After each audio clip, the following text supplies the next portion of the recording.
What happens when a boy from the past was teleported into the future 70 years from his timeline? Will he be able to go back? Let's find out. Wade Sayaba is a first-year high schooler coming back from summer break. As he gets into his classroom, he notices that he will be sitting next to Yumahara Hina. After school, Ayaba plays some basketball. Not far from the court, Hina is watching him. Ayaba's friend approaches her and wingmans our boy by telling her how great of a person he is. Hina suddenly receives a phone notification indicating caution. On Hachijo Island, a mysterious hole appears, and a Valiancer comes out, together with its pilot after he is engulfed by a singularity in a fierce aerial battle that he was in, only to find out that he's been teleported to the past, back in 2014, where don't exist yet. After he realizes that he is indeed in the past, he quickly heads out to target Wade Sayaba, who doesn't even know this guy exists at all. After locking into Ayaba, the pilot quickly set off to Ayaba's location. Ayaba receives a disaster notification on his phone, and as Hina was about to tell him something, the pilot with his mecha comes in and targets Ayaba, who decides to get away with the fastest transport he can get, a bicycle. Hina follows along while riding a motorcycle and tells Ayaba to follow her. When Ayaba is about to get hit, he is saved by Hina, who is now piloting another mecha. Hina tells Ayaba to get in and she beats the metallic scrapes out of the enemy pilot. After defeating the enemy, Ayaba asks Hina to explain everything to him. Hina tells him she came from the future and always knew that one day, Ayaba would be attacked by this guy. But before she could explain everything, the enemy pilot attacked them once again. The madman began a self-destruct, making both his and Hina's mecha explode. Hina detects the singularity that brought the guy into the past. Hina tells Ayaba that she now realizes that it's fated to happen and says to him that he has to trust her as she drives the three of them into the tunnel. While they travel into the tunnel, the enemy mecha disintegrates, along with Hina's mech as she is continuously fading. She tells Ayaba that he's going to the future and that Dio is waiting. Ayaba wakes up inside a mecha, in the middle of an ongoing battle. He's absolutely confused. Three Valiancer pilots engage the enemy, but they are completely outnumbered and outpowered by the enemy's superior technology. Back on Ayaba's interface, he receives a nice coupling message. This message means that two people are compatible to enhance their mecha's powers. That message also alerts the defense crew. The lieutenant commander calls Ayaba and orders him to identify himself. Ayaba tells her that he's a high schooler,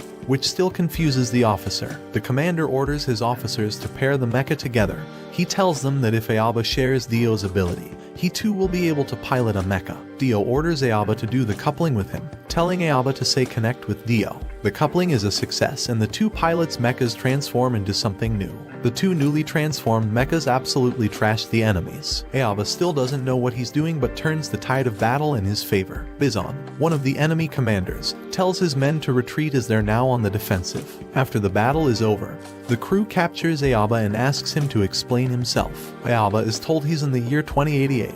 74 years into the future. The lieutenant commander tells him that there's a war going on between Japan and its allied nation against the Great Sigillian Empire and its overexpansion. Dio and the crew can't believe Ayaba's story, resulting in a tense argument. However, the captain has plans for Ayaba. One of the soldiers, Mayu, an officer in the Cygnus, explains the origins of Nectoribium and how it accelerated technology, resulting in this war therein. She also explains to Ayaba the mecha he piloted before, as well as how the coupling system works. Dio sees them together and scolds Mayu for revealing confidential information. Ayaba comes to Mayu's defense, but before it can result in another fight, they are attacked by the enemy once again. The enemy attacks them with a Nectar rifle, a portable powerful rifle capable of bringing battleships down, tilting our heroes. Seeing how badly disadvantaged they are, the captain sends out Ayaba once more to do a nice coupling with Dio. With the increased power, Dio manages to dodge several fast shots against him, even taking a mecha with his own shots. Meanwhile, Ayaba is finally used to using a mecha and manages to put up a fight. After defeating one of the enemy pilots, Ayaba realizes that he was fighting Hina and tries to do a shotgun reunion with her. But it turns out badly as Dio is forcefully decoupled by Ayaba's actions. Ayaba tries to tell Hina about his experience and how he got there, but he is cut abruptly when the enemy attacks them, rescuing Hina. However, Hina doesn't know him on this timeline and fires a gun at him. The battle enters a stalemate state, and the enemy retreats. Back at the base, Dio confronts Ayaba. He tells him his actions almost killed one of their comrades. Ayaba still has Hina in his mind, but goes to see Conrad, who almost got killed saving him. On the other hand, Hina is in jail for contacting the enemy, and is now under suspicion of being a traitor. Aoba goes out to touch some grass and unwind with Mayu. They visit some familiar places in his hometown, and he heads back to Cygnus. Aoba decides that he needs to get to Hina, and the only way to do so is to join Cygnus' crew. The next day, they received an sauce from a private ship and the Cygnus went to rescue them. Dio finds out that it's his family's ship that the enemy is trying to capture and goes into sicko mode. The captain realizes this as well and tells Aoba to support Dio. Aoba couples with Dio and completely obliterated the enemy, making a safe landing at Chidos base. After the battle, Dio heads to see his sister but is told off by his father. Somewhere underwater, Hina is told by her superiors that she's absolved of her crime, but she's still under monitoring, and the next mission will determine her fate as a soldier. Fiona, Dio's sister, tries to visit Dio, but is also blocked by the guards. Aoba goes to see her and Fiona explains why Dio is acting like that and why her legs won't work as they used to before. After hearing her story, Aoba pretends to be sick, making sure Fiona boards the ship to visit and have a chat with Dio. As the two siblings are about to talk, they are alerted to the presence of the enemy and both Aoba and Dio rush to their stations. Before taking off, Fiona tells Dio that he did nothing wrong and that she believes in him, easing Dio's guilt and regrets. The whole base sets up to defend the base. However, they're fighting an uphill battle again, as they face two attacks. The captain orders a full retreat and puts both Dio and Aoba at the front to defend against an incoming attack. The Alliance activates code T2 Rise, a merge feature that uses both Bradian and Luxon as a shield that can deflect all types of projectiles and waves, nullifying the attacks. They were able to successfully escape the attack, at the cost of Chidos base. The Alliance war room is in an uproar. The coupling experiment was defunded years ago, given how terrible the price the coupler pilots paid for each trial. Commodore Green, one of the lead generals in the Alliance, says everything is under control. The plan is basically a promotional video, in the middle of the war, to assure the people in the Alliance that coupling is a safe practice with 100% efficacy. The video crew appears and we meet another pilot named From. Dio tells Aoba that From is his classmate and pretty much excels at everything, also good at socializing too, which is the opposite of him. Back in Chidos base, Hina thinks about Aoba when she is visited by her comrades so they can touch some grass. Dio was supposed to be From's coupling buddy, but they have been incompatible for quite some time now, so instead, he was replaced by Aoba. The promotional video starts rolling, but it is interrupted when the Zagilia Imperial Guards arrive. The director sees this as a perfect chance to make a promotional video so the camera's rolling. Aoba and From are struggling to fend off their enemies due to how elite their formation is, but Dio's assistants manage to make a difference, despite being undergeared, making the enemy retreat. Just a few hours after the attack, another ship heads for the Cygnus, but a large storm is about to change the course of the battlefield. Mayu and Elvira explain how Aoba's coupling affects other pilots, and for this mission, they can only choose one permanent coupling buddy. Dio and Aoba chose themselves to be coupling buddies. The Imperial Guards attacks once again and Cygnus sends out their valiants to clear her name. Hina is tasked with capturing Aoba to use him as leverage out of suspicion. Using the code T2 Rise, Aoba and Dio manage to defeat the Imperial Guard's commander. However, the newly fitted ship from Chidos base attacks them as soon as their Rise fusion is over. The captain orders a full retreat into the storm, but as Aoba is about to land, he is shot by Hina. When she tackles him into the ship, Aoba maneuvers out of the ship's hull, resulting in the loss of control of their match. Falling into the rising sea level, Aoba wakes up on an island in the middle of the storm and searches for Hina. Hina wakes up inside a cave with Aoba and immediately subdues Aoba. Realizing they were trapped, the two stay inside the cave to let the storm pass. Aoba tells Hina about his story and how Hina sent him into the future, but this Hina doesn't remember anything remotely close to that and doesn't believe him. While he tells his story, a landslide occurs, trapping both Hina and Aoba inside. They try to dig the soil out, but Hina passes out from exhaustion, which forces Aoba to go all out, digging his way out based on pure will alone. But a surge of water comes in, almost drowning Hina, until he saves her. Due to the storm, commanders from both armies opt not to look for both Hina and Aoba. After the storm passes, Dio goes looking for Aoba, while Hina's team is looking for her. Dio manages to contact Aoba and get his coordinates. Aoba then tells Hina to tell him the Zagilia's channel, so they can rescue her too. Before he leaves, Aoba assures Hina that he doesn't want her to be taken as a prisoner, and gives her a hairpin, which is the hairpin used by Hina Aoba had met before. Back in Cygnus, Dio notices the gloomy look on Aoba's face, hinting that there's something wrong. The crew are visited by Elvira's mentor, Professor Fermi, the creator of the coupling system. He tells them about the secrets of coupling technology and how it works. He also reveals that another scientist is working for Zigilia, that is Dr. Han.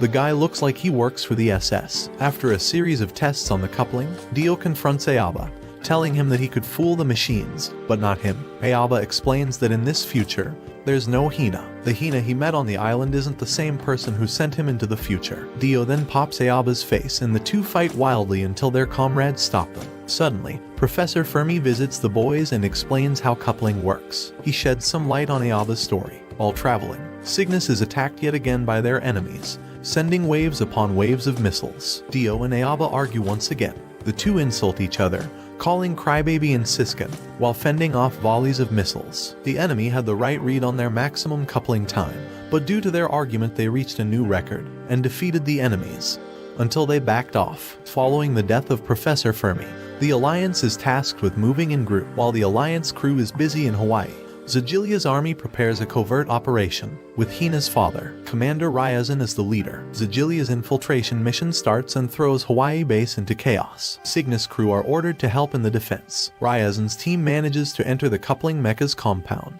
but the resistance injured him while he saved Hina. Seeing Aoba's mecha, Hina is already being flooded by thoughts of Aoba and her real identity. In his dying moments, Ryazan tells Hina that he's not his father and that she's an orphan of war, saved by him 10 years ago. Ryazan tells her to save herself and orders her to move, while he sacrifices himself. While trying to find his way in, Aoba finds Hina crying. Hina tells him what did happen to her father, and Aoba reassures her that no matter what happens, she's Hina that he knows. He also asks Hina to join him in the Alliance, but Bizon finds them and starts shooting. He takes Hina away from Aoba, while further suspecting of Hina's connection with him. Dio and From arrive in time and take away Aoba as well. Unfortunately, their mechas, Luxon and Bradian, are taken by the enemy. Aoba tried to reason that they couldn't let Hina get away and convinced Dio to chase after them using the old coupling mechas. The two set out and go after the stolen mechas and do a successful coupling, despite the limitations and restrictions of the equipment they have.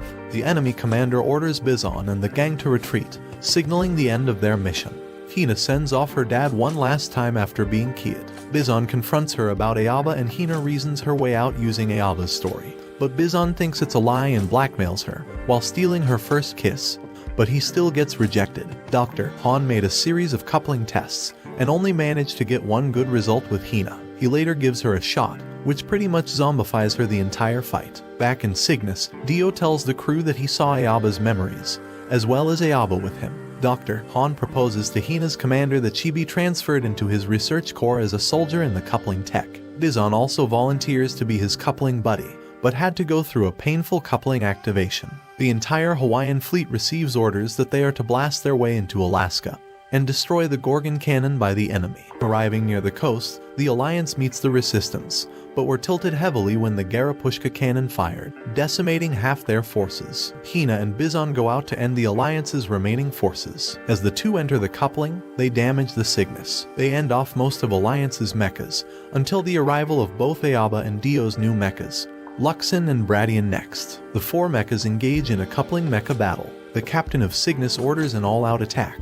and Elvira tells Aoba and Dio about the plan. The two quickly decoupled and Aoba went for Hina, waking her up out of her inhibitions, and Hina receives her memories back. The enemy commander prepares for another shot of Garapushka, but Aoba tells Hina to do a coupling with him, telling her to trust him. The couple fuse into a similar code T2 rise, completely deflecting the Garapushka cannon beam, creating a singularity, similar to what appeared in the first scene. As Bizon is about to be pulled in, Hina realizes that Aoba was telling the truth and went after Bizon to protect Aoba from the past. Realizing that Hina is the only one trapped in the Steins Gate-like timeline, Aoba goes out of his way to rescue Hina. Dio comes in as well to wingman him, and together, they blasted the metallic scrapes out of Bizon. They get out of the time tunnel to end Hina's time traveling cycle without breaking the timeline. Watch this next video. See you on the next one.